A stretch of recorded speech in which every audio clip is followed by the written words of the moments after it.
Hey everyone, welcome back to Knowledge Anywhere's podcast series. It's our third episode of Getting the Most from Your LMS. I'm your host, Clara Jensen, and as always, I'm joined by the one and only Eric Marquette. Eric, how have you been? Hi, Clara. I've been pretty good. Thanks for asking. Actually, believe it or not, I've been looking forward to chatting with you about today's topic. I feel like keeping your LMS up to date is really one of those things people know they absolutely should do. But wouldn't you agree? It's just so easy to let it slide, right? For sure, and I'm very glad you brought it up. That's actually why we're here today. And as we mentioned last time, in this series, we're covering everything from selecting an LMS to integrating it into your organization, engaging users, tracking data, creating meaningful courses, and so much more. Basically, as we say, all things corporate online learning. And today's episode is all about keeping your LMS up to date. It's one of those things that's always on the list, but unfortunately, just never at the top. And as a result, you might not even notice the impact right away, which makes it much easier to ignore. But over time, I just can't stress this enough, but that's when you really start seeing those drop-offs.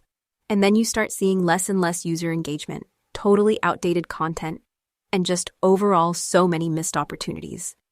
Great point. And I think it's worth mentioning that keeping your LMS current isn't one size fits all.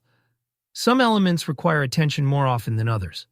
Like, for instance, let's take badges and assessments. I would say they're usually on a 6 to 12-month cycle. But keep in mind that if you leave them too long, people will stop noticing or simply caring. On the other hand, with resources like guides or templates, I'd say quarterly is a solid rhythm. Would you agree? Oh, absolutely. And I'd also like to add that learning paths fall into that same category. They really don't need constant updates, but a yearly review can be helpful, unless you know that your organization's growing very quickly. And now that we are talking about this, a few years ago, I was helping a nonprofit that had trouble keeping their volunteers engaged. What ended up actually working wasn't a full-blown makeover. It was the small changes. They started updating their digital badges every 6 months, just slight tweaks to the design and criteria. And honestly, the shift in user engagement was quite substantial, to say the least.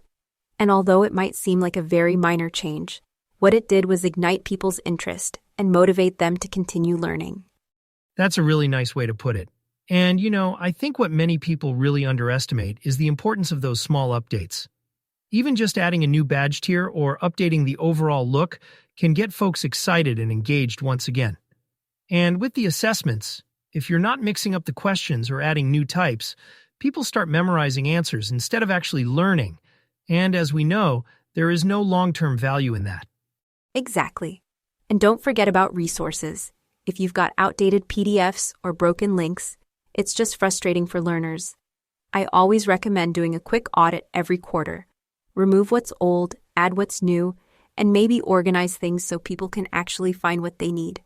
It's not glamorous, but it works. And, the learning paths, that's pretty much your learning roadmap, right? And if you're not updating them to match your business goals, you're basically sending people in the wrong direction, believe it or not. And, I myself like to use analytics to identify which paths are working and which ones need improvement. Sometimes you just need to add a new course or simplify the steps. Oh yeah, and don't forget due dates and timelines. I always forget to check those.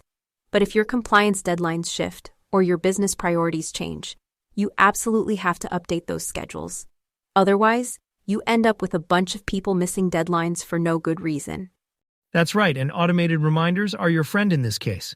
Set them up so people get a nudge before things are due. It's a small thing, but it really keeps everyone on track. So, bottom line here, refreshing these elements regularly is by far the best way to keep your LMS engaging and relevant. It's certainly not a one-and-done deal. Okay, so we talked about updating LMS. Now, let's talk a little bit about the course content itself. This is where the actual learning occurs, but it's also where things can become stale quickly if you're not careful. I usually tell our clients, you should review your compliance training at least once a year, or whenever there's a regulation change. You certainly don't want to mess around with that stuff. Outdated compliance content can get you in some real trouble. That's right, and skills-based training is a little more flexible, but still, every 6 to 12 months is a good rule of thumb. If your industry is moving fast, maybe even more often. And onboarding. Oh man, onboarding is always evolving. I like to review that quarterly, especially if your company's growing or rolling out new tools. Absolutely. And you can't do it in a vacuum. You need feedback from learners and trainers. I remember working with a company, this was a few years back. They were getting dinged on compliance audits because their onboarding modules were out of date. So we set up a quarterly review process for them, brought in compliance personnel and some recent hires, and just kept making adjustments. It actually prevented a couple of costly errors down the line. That's an excellent point. And feedback is everything. I always say, don't just rely on your gut. Leverage those analytics. Look at completion rates, see where people are dropping off, and use that data to figure out what needs fixing. And don't be afraid to test the new content with a small group before rolling it out to everyone. It's way easier to fix problems early on. Absolutely, and collaborate. Subject matter experts, HR, compliance, department heads, they all have a piece of the puzzle. I mean, I'm not an expert in, say, food safety, but I know how to make sure the right people are in the room when it's time to update that training. Totally agree. And don't forget to mix up your formats. Micro-learning, videos, interactive quizzes. People learn in different ways, so give them options that work best for their learning style. And don't be afraid to try something new. Worst case, you get feedback and improve it next time. So true. And honestly, the best LMS admins I know are those who aren't afraid to iterate. Test, get feedback, adjust, repeat. It's not about getting it perfect the first time. It's about making it better each and every cycle. All right, so we've talked about refreshing and updating, but sometimes you hit a wall, and it's just time for a new LMS. It's a big move, but there are some clear signs. Like, if your platform just can't keep up with your needs, or people are constantly complaining about how clunky it is, that's a red flag. Yeah, or if your vendor stops supporting the system, or you're paying way too much for what you're getting. I always say, if you're spending more time fighting with your LMS than actually using it, it's probably time to start looking around.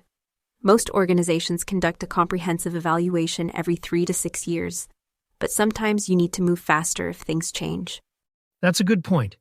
And when you do decide to switch, don't just jump in. Start with a needs assessment. Gather input from everyone who actually uses the system, not just administrators. Figure out what features you actually need, what's missing, and what would be helpful and nice to have. Scalability is huge, especially if you're constantly growing. Yeah, always do your research. Compare your options, read those reviews, ask for demos, and just talk to other organizations. And most importantly, don't forget about data migration. That's where things tend to get really messy.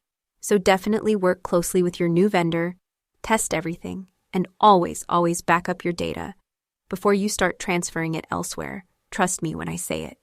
Yes, I couldn't agree with you more. And actually, training itself is another big one. A new LMS is only as good as the people using it. So definitely set up hands-on sessions, make some quick start guides, and find a few super users who can help and educate others. And another thing is to communicate. Let people know what's going on, why, when, and where. Hands down, this is what really helps with the whole buy-in process and overall significantly reduces that panic factor that we know. And don't just launch and walk away. Challenge the new system, maybe gather a small group, get as much feedback from them as possible, and make those tailored adjustments. Once you're live, keep monitoring, use analytics, gather all the feedback, and stay in touch with your vendor. A good partnership there makes a world of difference, believe me when I say it. Right. And I actually worked with a tech startup last year. They'd outgrown their old LMS quite significantly, and the switch was a little bit bumpy, but because they planned ahead and communicated back and forth about what was happening, it ended up being a massive success for them. Their new platform scaled with them as they grew, and engagement pretty much skyrocketed. So yeah, it's a lot of work, but it definitely pays off. Oh, totally. And remember, your LMS isn't a set it and forget it type of thing. Whether you're making small changes or doing a full replacement, the effort you put in really does pay off in the long run. That pretty much sums it all up. All right, everyone, I think that's a wrap for today's episode. Thanks for hanging out with us as we talked about the why, the how, and everything in between for keeping your LMS up to date. Thank you so much for tuning in. Hope you're walking away with fresh ideas and a little bit of inspiration to level up your training game. Keep learning. We'll be back soon with more tips and stories to help you get the most from your learning platform. Thanks, Eric. It's always a pleasure to chat. And as always, a big thanks to everyone listening. And don't forget to keep your LMS in good shape. We'll catch you next time. Until next time, folks, take care and stay curious.